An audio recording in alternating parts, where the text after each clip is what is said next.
Caméra, ok. Mise au point, ok. 1, 2, 1, 2. Micro, ok. Coiffure, ok. Synchronisation, ok. Ambiance, ok. Beau gosse, tu te présentes. Allez, c'est parti. Donc, aujourd'hui, je vais vous présenter deux choses. 1. Quel logiciel utiliser. Et 2. L'environnement de travail. Donc, juste avant de commencer, je tiens à préciser que cette vidéo sera centrée uniquement sur le logiciel PC et non pas Linux et iOS. Mais bon, je suis quand même pas un bâtard, je vous mets les liens dans les descriptions pour aller checker ça. Donc, pour le logiciel, il vous faut juste un logiciel de traitement de texte. Le bloc-notes suffit amplement. Mais il y a deux autres logiciels qui sont vraiment sympas et vraiment très pratiques que je vous conseille. Le premier est Notepad++.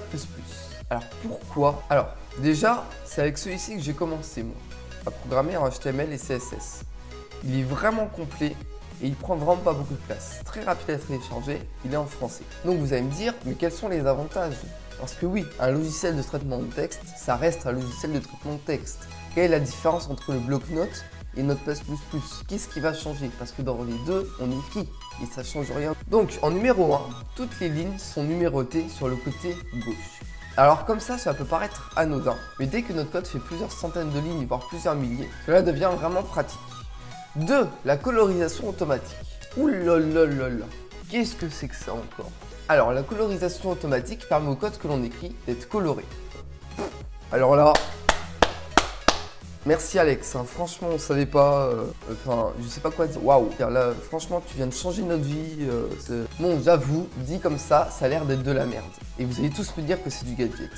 Et vous avez tort, mais tort, un point incroyable. Ça c'est la base dans tous les logiciels pour éditer du code. C'est hyper important pour se repérer. Imaginez que votre code fait 1000 lignes. Comment est-ce que vous allez vous repérer si vous n'avez pas de colorisation automatique? Toutes les lignes se ressemblent. Comment allez-vous faire? Bah voilà, vous n'allez pas vous repérer. Alors je sais pas comment vous expliquer ça. Mais par exemple, sur le logiciel, les liens sont d'une certaine couleur, le texte est d'une autre couleur, etc. 3. Il est fait pour écrire du code. Bon, j'avoue, là, j'étais en manque d'inspi. Je ne savais pas quoi marquer. Mais je vous conseille vraiment de prendre un logiciel qui est fait pour ça. Parce que sinon, vous allez avoir des problèmes, ça va être dur. Puis même pour se repérer dans votre code, ça devient...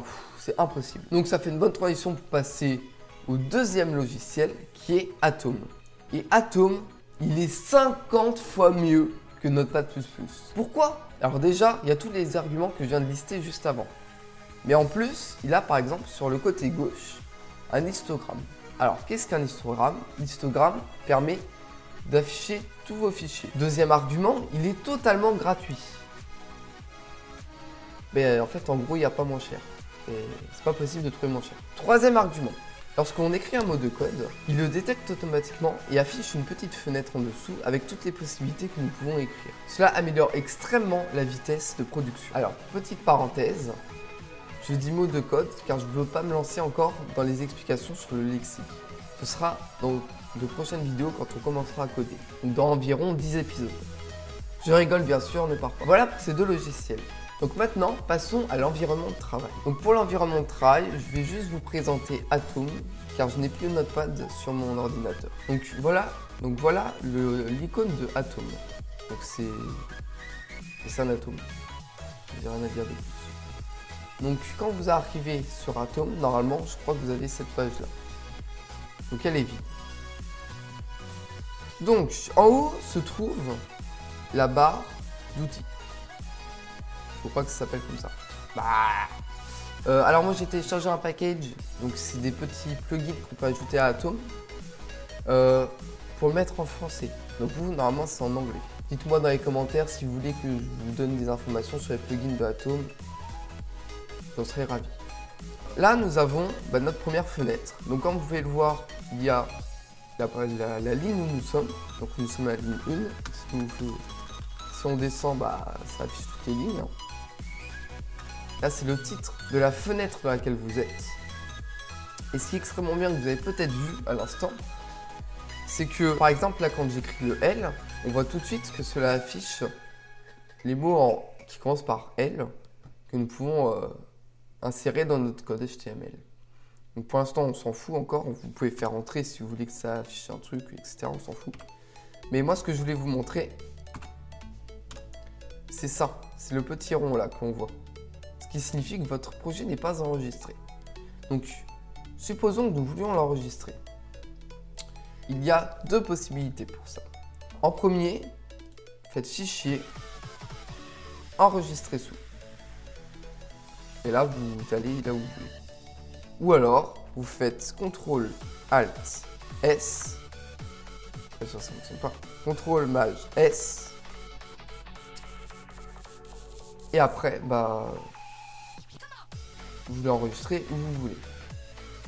Donc moi, par exemple, je vais l'enregistrer dans YouTube.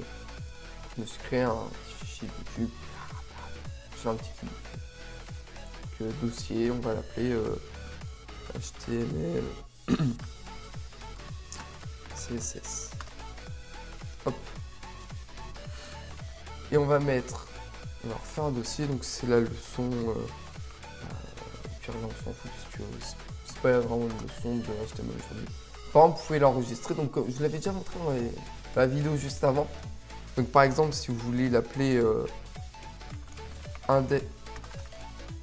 index, et donc c'est pas .txt, c'est .html. Entrée. Oh putain, il crache. Et donc là, vous voyez un nouveau truc qui vient d'apparaître.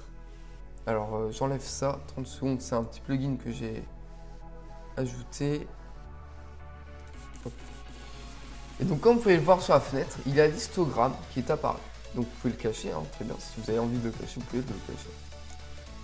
Et donc là, ça répertorie tous nos fichiers et tous nos fichiers, tous nos dossiers, toutes nos images, toutes nos vidéos qui vont être, par exemple, là dans le fichier HTML CSS.